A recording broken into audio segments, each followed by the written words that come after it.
Assalamualaikum warahmatullahi wabarakatuh. Perkenalkan, nama saya Adinda Intan, Putri Kartika Sari Dwi Amanda. Saya dari Prodi PAI 6D. Akan menjelaskan modul yang berjudul Uji Korelasi Gamma atau Gamma Correlation Test. Yang akan saya bahas pertama adalah latar belakang. Dalam dunia penelitian, khususnya yang berkaitan dengan ilmu sosial dan kesehatan, seringkali peneliti ingin mengetahui hubungan antara dua variabel yang bersifat ordinal untuk mengukur kekuatan dan arah hubungan tersebut. Diperlukan metode statistik yang tepat. Salah satu metode yang sering digunakan adalah uji korelasi gamma, yang termasuk dalam statistik non-parametrik dan sangat cocok digunakan bila data yang dimiliki berskala ordinal. Untuk yang kedua adalah mengenai pengertian korelasi. Korelasi itu sendiri adalah ukuran statistik yang menunjukkan hubungan antara dua variabel atau lebih. Hubungan ini bisa positif, negatif, atau tidak ada sama sekali. Saya mengenai jenis korelasi. Yang pertama ada korelasi positif. Artinya, jika salah satu variabel meningkat, maka variabel lain pun ikut meningkat, atau jika salah satu variabel menurun, maka variabel lain pun ikut menurun. Yang kedua ada korelasi negatif.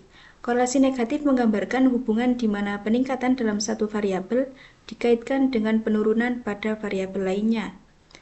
Yang ketiga ada korelasi nol.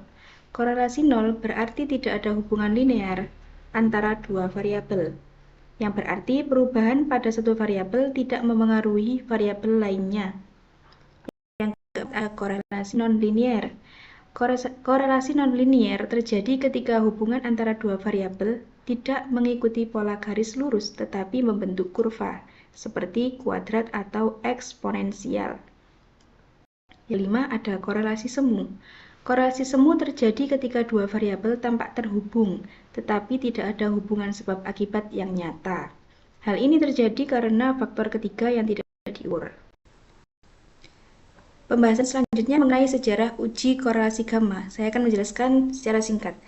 Uji korelasi gamma merupakan salah satu bentuk uji asosiasi non-parametrik yang digunakan untuk mengukur kekuatan hubungan antara dua variabel ordinal yang disajikan dalam tabel kontingensi. Uji gamma pertama kali diusulkan oleh statistik Leo Goodman dan William Kruskal dalam serangkaian makalah yang diterbitkan antara tahun 1954 sampai 1972. Makalah seminar mereka pada tahun 1954 berjudul Measures of Associations for Cross Classifications menjadi dasar bagi pengembangan koefisien ini. Pertengahan abad ke-20, muncul kebutuhan yang semakin meningkat dalam ilmu sosial, pendidikan, dan kesehatan untuk menganalisis data non-parametrik. Oleh karena itu, Goodman dan Kruskal mengembangkan beberapa ukuran asosiasi kontingensi tabel, salah satunya adalah gamma. Pembahasan selanjutnya mengenai manfaat uji korelasi gamma. Yang pertama, mengukur derajat kekuatan dan arah hubungan antara dua variabel ordinal. Yang kedua, memberikan informasi apakah hubungan antara variabel tersebut bersifat signifikan secara statistik. Yang ketiga, digunakan dalam berbagai bidang penelitian untuk menganalisis data kualitatif ordinal. Yang keempat, membantu peneliti mengambil keputusan yang tepat berdasarkan hubungan antar variabel tanpa harus memenuhi asumsi normalitas data yang ketat, seperti pada uji parametrik. Pembahasan selanjutnya mengenai tujuan uji korelasi gamma. Yang pertama, memahami konsep dasar dan fungsi dari uji korelasi gamma dalam analisis data.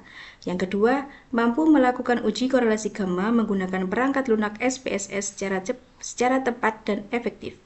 Yang ketiga, menginterpretasikan hasil uji ini dengan benar untuk menentukan ada atau tidak hubungan signifikan antar variabel ordinal dalam studi yang dilakukan. Yang keempat, memberikan dasar pengetahuan bagi peneliti agar dapat memilih metode korelasi yang sesuai dengan jenis data yang mereka miliki. Pembahasan selanjutnya mengenai kelebihan dan kekurangan uji korelasi gamma. Ada beberapa kelebihan. Yang pertama ada uji ini cocok digunakan untuk mengukur hubungan antara dua variabel berskala ordinal dan dapat membentuk tabel kontingensi. Yang kedua, gamma mengukur hubungan yang bersifat simetris. Artinya, kedua variabel dapat saling mempengaruhi. Dan ada beberapa kelebihannya. Selanjutnya, mengenai kekurangan uji korelasi gamma. Uji gamma ini tidak memperhitungkan adanya bias, yaitu pasangan data dengan peringkat yang sama pada variabel ordinal yang bisa menyebabkan bias dalam hasil. Yang kedua, jika data mengandung banyak bias, hasil uji gamma kurang akurat dan sebaiknya menggunakan alternatif seperti Sommers D, kendal tau B, dan kendal tau C yang bisa mengatasi bias. Yang ketiga, uji ini hanya mengukur hubungan asosiasi, tidak membuktikan sebab akibat. Dan yang terakhir, interpretasi hasil uji ini bisa menjadi kurang tepat jika syarat data dan asumsi tidak terpenuhi. Misalnya, jika data tidak benar-benar ordinal atau memiliki distribusi yang sangat tidak beraturan. Kita masuk pada bab kedua pembahasannya. Yang pertama, mengenai pengertian uji korelasi gamma. Uji korelasi gamma adalah salah satu uji statistik non-parametrik yang digunakan untuk mengukur hubungan atau asosiasi antara dua variabel berskala ordinal.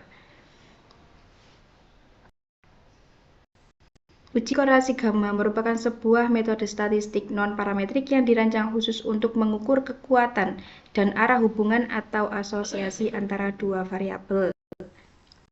Uji ini secara khusus dirancang untuk variabel yang memiliki skala pengukuran ordinal, yaitu data yang dapat diurutkan atau diberi peringkat. Kita masuk pada studi kasus dalam uji korelasi gamma ini. Kasusnya adalah seorang peneliti ingin mengetahui apakah terdapat hubungan antara tingkat pengetahuan yang ordinalnya rendah, sedang, dan tinggi dengan tekanan darah yang ordinalnya rendah, 0 dan tinggi pada sekelompok responden dewasa. Data dikumpulkan dari 3 responden dan dikategorikan sebagai berikut. Pada tingkat pengetahuan ada angka 1, 2, dan 3 yang berurutan. Angka 1 menunjukkan rendah, angka 2 menunjukkan sedang, dan angka 3 menunjukkan tinggi. Selanjutnya pada tekanan darah juga ada angka 1, 2, dan 3 berurutan, angka 1 rendah, angka 2 normal, dan angka 3 tinggi. Kita akan masuk pada tabel SPSS. Pertama, kita akan masuk pada data view. Lalu kita klik variable view, kita akan masuk pada variable view. Di name, di kolom name kita akan mengetik tingkat pengetahuan.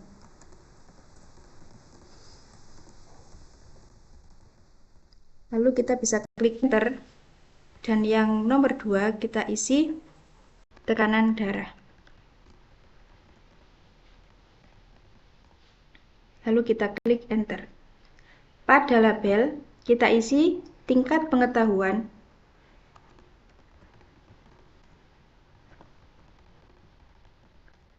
responden dewasa. Dan pada yang nomor 2 kita isi tekanan darah responden dewasa.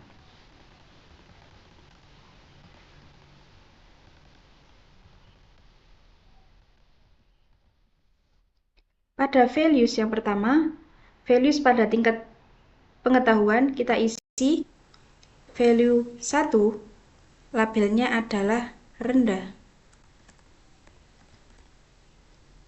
Kita klik add. Value 2, kita bisa lihat pada modul. Value yang kedua adalah sedang.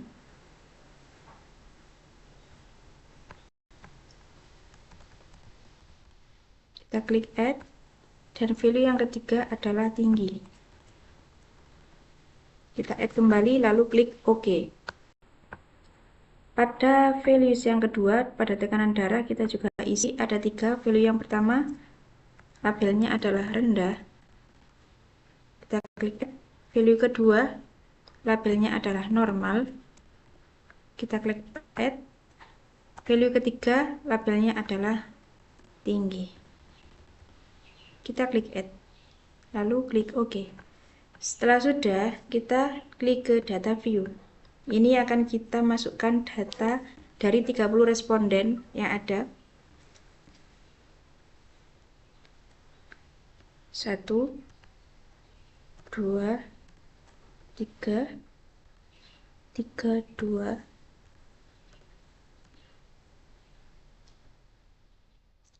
3, 2, 3.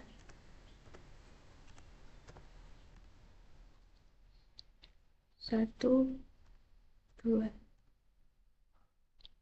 2, 3, 1.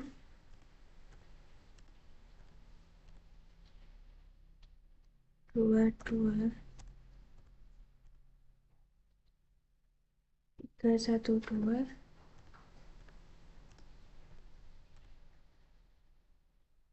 3, 2, 1, 2, 3. 3, 1, 3. 2, 2, 1, 3.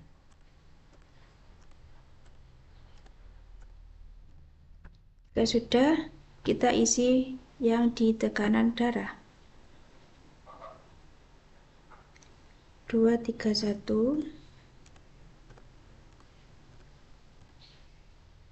3, 2, 3.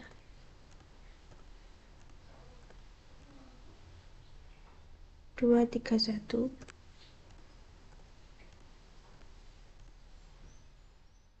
2, 2, 3.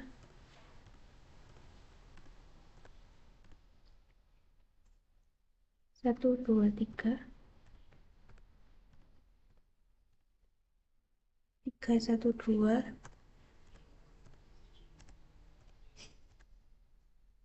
3, 2, 1.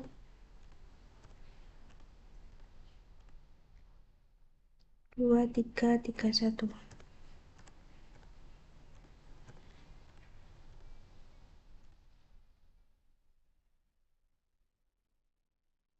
3, 2, 2.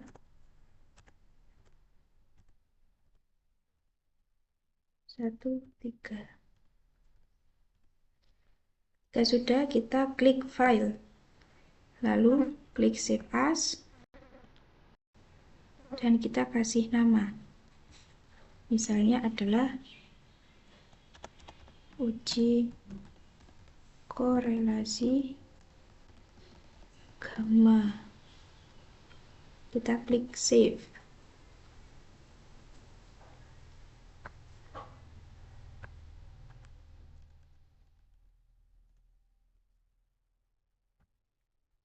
Lalu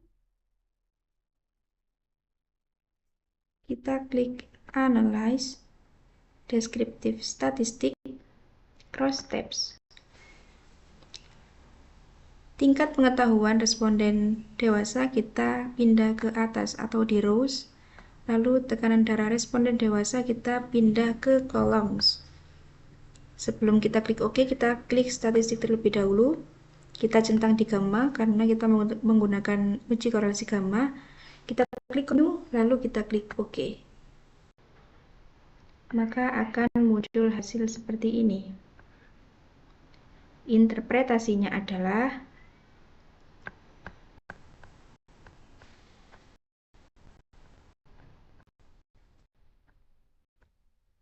dari output bagian pertama, dapat kita ketahui bahwa tingkat pengetahuan dan tekanan darah dari tabel terlihat jumlah data valid sebanyak N adalah jumlah responden, sama dengan 30, dan missing N sama dengan 0. Artinya tidak ada data yang hilang dan total semua ada 30 responden atau 100% semua data lengkap. Selanjutnya, dari output bagian kedua dapat kita ketahui bahwa untuk tingkat pengetahuan rendah dengan total 7 orang yaitu 6 rendah, 1 normal, dan 0 tinggi. Untuk tingkat pengetahuan sedang total 12 orang yaitu 0 rendah, 10 normal, dan 2 tinggi. Untuk tingkat pengetahuan tinggi total 11 orang yaitu 1 rendah, 0 normal, dan 10 tinggi. Jadi, dengan 30 responden, yaitu 7 orang memiliki hubungan antara tingkat pemahaman dengan tekanan darah yang rendah. 11 orang memiliki hubungan antara tingkat pemahaman dengan tekanan darah yang normal, dan 12 orang memiliki hubungan antara tingkat pemahaman dengan tekanan darah yang tinggi. Dan dari output bagian 3, apabila nilai signifikansi lebih dari 0,05 maka HO diterima.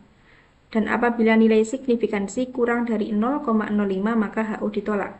Berdasarkan pada kolom approx significations sebesar 0,000 atau signifikansi kurang dari 0,05 yaitu 0,000 kurang dari 0,050 maka HO ditolak dan HA diterima.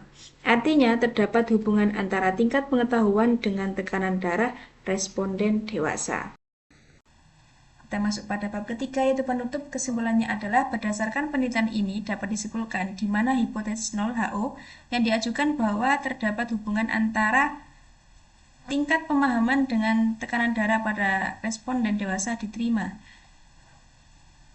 Dalam penelitian ini juga ditemukan bahwa tekanan darah berpengaruh pada tingkat pengetahuan pada responden pada data yang sudah ada. Sekian. Wassalamualaikum warahmatullahi wabarakatuh.